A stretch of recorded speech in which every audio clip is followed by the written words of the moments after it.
Environmental sustainability is still about caring for our air, land, and water, but I believe it really should be about much more today. And that includes engaging communities in order to really sustain the environment in Georgia. I think it's important for us to be more in the mindset of how are we conserving not only resources, but everything in terms of air quality, water quality. I always think about what's going to happen to the future generations. It's the ability for our Earth and its inhabitants to maintain itself and coexist to the point of us always having natural resources that are available to us now and in the future. I'm a mom, and have many children in my life that are important. So I think it's a responsibility as somebody looking towards future generations, making sure that they have at least the same opportunities and hopefully better opportunities than we do to interact with the environment. The challenges that we face here in Georgia are the challenges that the country faces. And if we're able to come together, the things that make sense, like economic development, sustainable transportation, attainable, affordable housing, those are the things that will drive the country forward. And although they're a challenge, I really do believe that they're an opportunity for Georgia to really have a leading voice and a leading role in moving the country.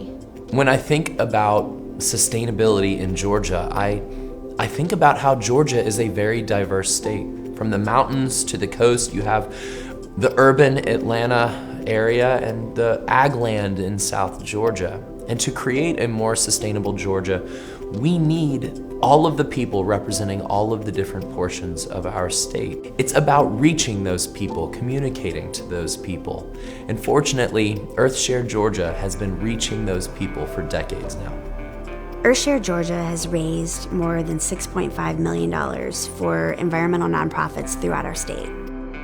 And the impact that has had and will continue to have is immense. Is so different than other organizations because you can work together with so many different member groups, whether it's Atlanta Audubon or it is Chattahoochee River Keepers, Park Pride, just to name a few.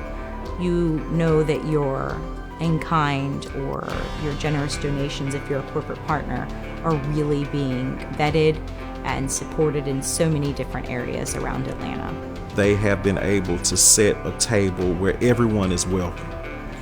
Even though, of course, their focus is primarily on the private sector, they leverage those relationships in a way to support their partner organizations and provide the resources that they need in order to engage in this important and critical conversation. Working with member groups, diverse member groups at that, they're cleaning the rivers, they're beautification projects, they're rehabilitating different animal species.